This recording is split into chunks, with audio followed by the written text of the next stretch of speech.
这路怎么走？选子弹还是选握手？世界，你要走哪条路？สบายดีท่านผู้ชมที่เคารพยินดีต้อนรับท่านเข้าสู่รายการสมเหตุสมผลกับสมแพงในหลายเนี่ยมมานี่ในทั่วโลกมี2จุดสุ่มคือ 1. สถานการณ์เขตตะวันออกกลางคิงตันอย่างต่อเนื่องการเคลื่อนไหวทั้งการทหารและชีวิตประชาชนเขตตะวันออกกลางได้เหตุให้ชาวโลกเป็นห่วงนำราคาน้ำมันโลกสูงขึ้นการขนส่งทั้งทะเลถูกกีดขวางผลกระทบได้ขยายเป็นวงกว้าง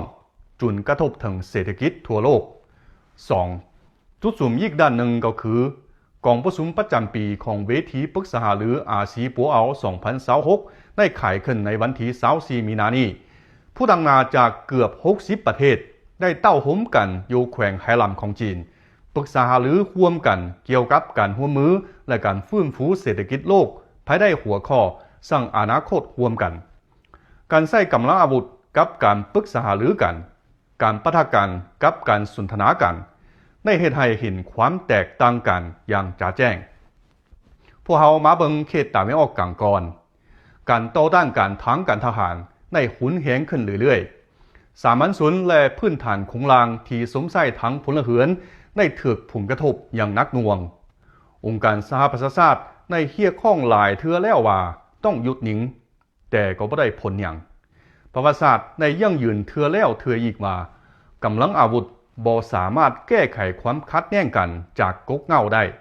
มีแต่จะเพิ่มความเครียดแค้นและเหตุให้วิกฤตการขยายเป็นวงกว้างเท่านั้นในที่สุดจะให้สามัญชนมาใส่ค่าตอบแทนพลังงานการขนส่งทั้งทะเล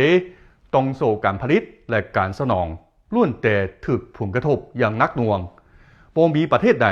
สามารถอยู่รอดจากวิกฤตการได้กลับมาเปิงเวทีปรึกษาหารืออาเซียนปัวเอาอีกบ่มีสงครามมีแต่การปรึกษาหารือกันโดยเผชิญหน้ากับสภาพเศรษฐกิจโลกฟื้นตัวช้าลงการแข่งขันด้านวิทยาศาสตร์เทคโนโลยีสิ่งท้าทายจากการเปลี่ยนแปลงของดินฟ้าอากาศบรรดาประเทศได้นั่งสนทนากันเกี่ยวกับการร่วมมือและแสวงหาความรับรู้ที่เป็นเอกภาพกันทั้งนี้ได้ทรงสั่นแย้นอย่างจ๋าแจ้งว่าการสนทนากันมีบทบาทหลายกว่าการเป็นปรปักษ์กัน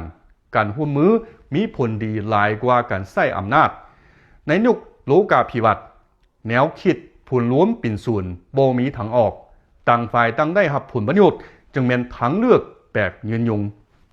บางคนว่าโลกกำลังอยู่ในถังสีแยกด้านหนึ่งแม่งการเป็นปรปักษ์กันระหว่างกลุ่มและการแข่งขันด้านกำลังอาวุธเห็นให้โลกแบ่งแยกออกจากกันอีกด้านหนึ่งแม่งการเปิดประตูสู่ภายนอกแบบโอบเอื้ออารีต่างฝ่ายต่างได้รับผลประโยชน์เห็นให้การพัฒนาสร้างผลประโยชน์ให้แก่ประชาชนหลายกว่าเก่าจึงมีจุดยืนที่เขาลบอธิปไตยปรึกษาหารืออย่างเสมอภาคกันและแก้ไขปัญหายุ่งยากด้วยลัทธิหลายฝ่ายมาโดยตลอด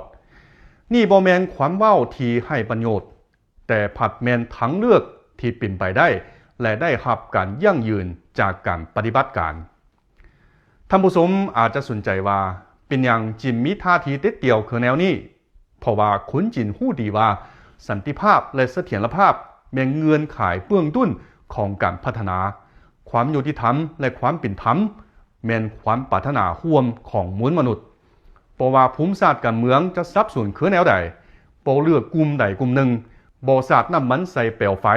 สุกนิ้วการสนทนาและการเจรจาจึงเป็นทางเลือกของประเทศใหญ่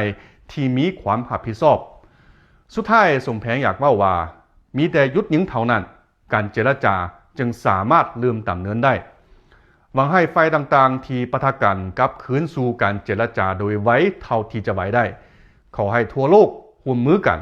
เฮ็ดให้ความขัดแย้งกันกลายเป็นความรับรู้ที่เป็นเอกภาพกัน